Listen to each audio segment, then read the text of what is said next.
Welcome to this episode of Mentors at Your Benchside, the podcast giving you advice, tips, and tools for getting the most out of your research. I'm Thomas Warwick, and today I'll be talking to you about how to passage cells in culture. Whether you're new to cell culture or looking to refresh your knowledge, this episode will give you detailed guidance on how to passage cells, why it's so important, and what can go wrong. Before diving into how to passage cells, we need to explain the difference between adherent and suspension cells.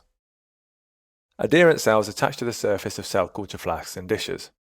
This means that their growth is limited by the surface area of the plate or flask. It also means that they need to be detached before they can be reseeded into new dishes. Cell culture plates and flasks are often coated to help promote the attachment of cells to their surface. Suspension cells don't attach and instead float freely in the culture medium. Therefore, their growth is not limited by the surface area, but instead by the density of cells in the culture.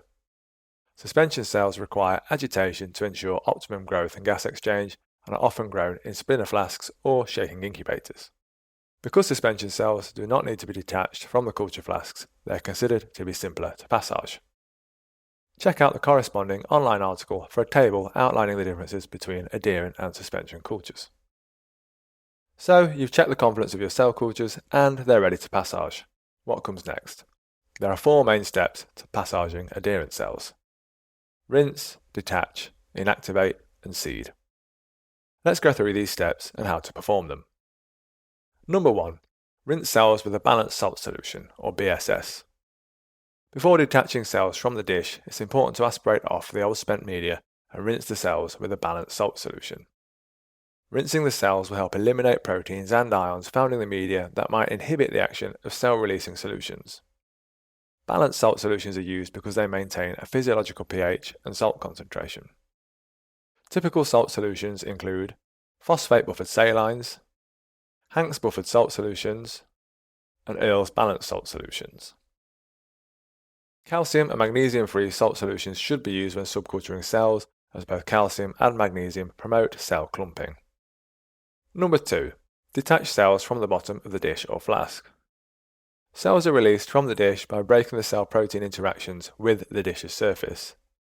Different cell types have different properties when it comes to adhering to the bottom of the dish. Some cells like to remain in little balls, barely flirting with the dish, while others flatten out and slather down multiple layers of proteins that bind them to the dish. Your goal is to detach the cells from the dish using the least damaging procedure for each cell type.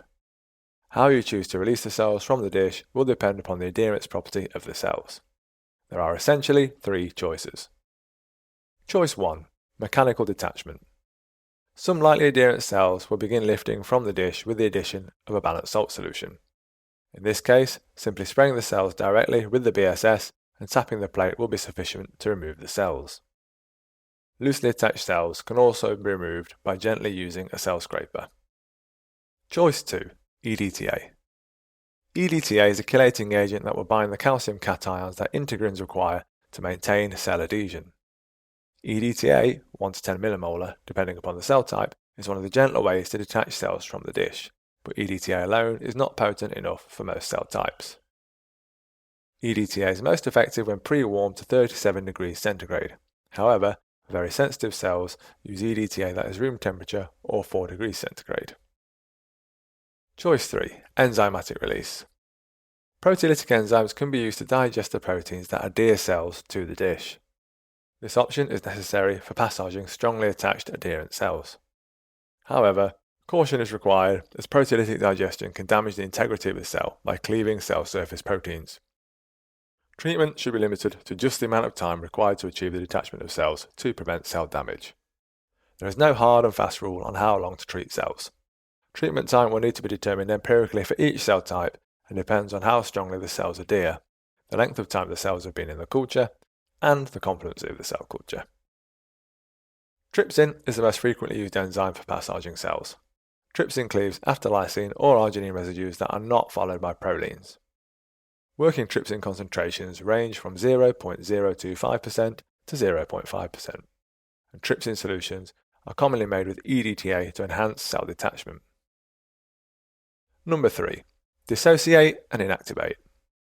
To prevent cell clumping or uneven disbursement of cells, cells should be in a single cell suspension. If they're not, Add a small volume of liquid to the cells and gently pipette the liquid in and out of a 5 ml stripette. Some labs add warm growth media, while others add balanced salt solutions containing 10% fetal bovine serum, or FBS.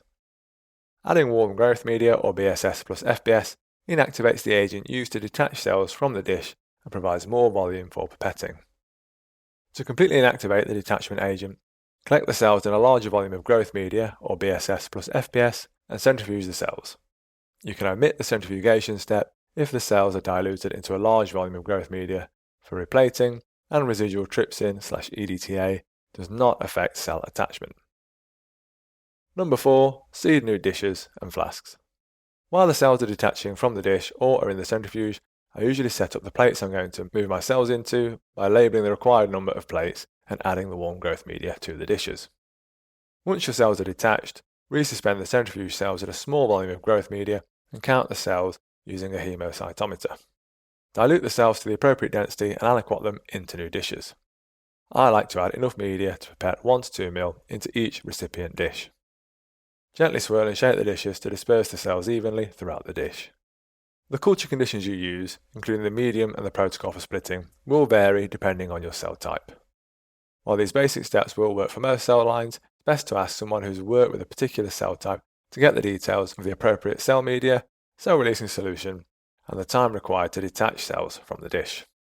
Some cells, such as cells of hematopoietic origin found in our bloodstream, naturally live in suspension in bodily fluids and do not attach to cell surface.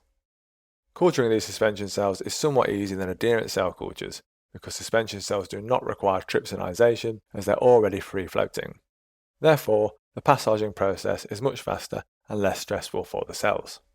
Suspension cells are usually maintained in culture flasks and reseeded when they reach confluency every 2 or 3 days. You can tell when suspension cells reach confluency because they'll begin to clump together and float on top of the medium. The medium will change colour slightly and appear more turbid. Passaging suspension cells involves 2 main steps: counting and diluting. However, if the cells have reached a high density and the media has become acidic, you may wish to remove the old media by adding a centrifugation step. Before you split your cells, you should view the cultures under an inverted phase contrast microscope. Healthy growing suspension cells should be round and bright with minimal cell debris. Check if the medium is acidic by looking at its colour. Phenol red turns yellow when the pH is acidic, indicating that you have too many cells in the culture. Number 1. Counting cells. Suspension cells are usually maintained in culture flasks and reseeded when they reach confluency every 2 or 3 days. If you're preparing flasks for experiments, you probably want to count the number of cells first to ensure you're seeding flasks with the appropriate amount of cells. Counting suspension cells is the same as adherent cells. However, to ensure your counts are accurate for adherent cells, ensure that you have a well-distributed culture by gently pipetting the culture before you take a sample to count. If you're splitting cells for maintenance, you can skip the counting step. Number 2. Diluting cells. It's not necessary to actually remove all of the old media for suspension cells as is done for adherent cells. Instead, some of the old culture can be removed and the remaining culture can be diluted into an appropriate cell density with fresh media. Alternatively, a fraction of the cells could be pipetted from an old flask and diluted into fresh culture media. However, removing the media is advisable when your culture is acidic. To remove the old media, centrifuge at 150 times G for 5 minutes, remove acidic media, and gently resuspend the cell pellet in warm media. Here are some tips for passaging cell cultures. Warm up all reagents in a 37 degrees water bath for approximately 30 minutes before use. This will help keep your cells happy and avoid the shock of any temperature change. Set up your tissue culture hood before you begin, ensuring the hood is clean and you have all the equipment you need. This limits the time taken to passage your cells and limits potential contamination from you having to leave the culture hood/room. Have distinct clean and dirty areas for your tissue culture hood and set them up logically so you aren't passing over the clean area with dirty equipment. Ensure you use aseptic technique throughout to minimize potential contamination of your cells. Don't forget to wipe down equipment and reagents after removing them from the water bath and spray items with 70% ethanol or IMS before placing them in the hood. Use only a small volume of trypsin to release the cells and keep the time in the trypsin to a minimum. Use a firm smack to plates and flasks to help release cells after trypsinization. After trypsinization, add a small amount of warm growth media to the trypsin and cells, and then repeatedly run the liquid in and out of a 5 ml stripette to break up any cell clumps.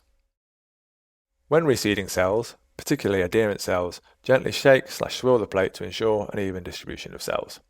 Shaking the plate backwards and forwards twice and side to side twice is a great way to ensure an even distribution. Pre-label plates before you start and add warm media while cells are trypsinizing. This minimizes the time cells are out of the incubator, limiting the amount of environmental shock and disruption. Split cells at dilution ratios of between 1 to 2 and 1 to 10. Any more and your cells will quickly become too crowded. Any less and they may not survive because of the low density. Set a routine for splitting your cells, e.g. on Tuesdays and Fridays. A routine will make remembering to passage your cell cultures easier, avoiding the cells becoming overcomplement. Organise your incubator so you know exactly which cells are where. This limits the amount of time you spend looking for cell cultures. Holding incubator doors open for prolonged periods of time can change the environment and affect the growth of your cells and any ongoing experiments. So that's it for passaging cells in culture. Check out the episode description for links to related articles and resources. And don't forget to subscribe to the podcast to get more help and advice from mentors at your Benchside.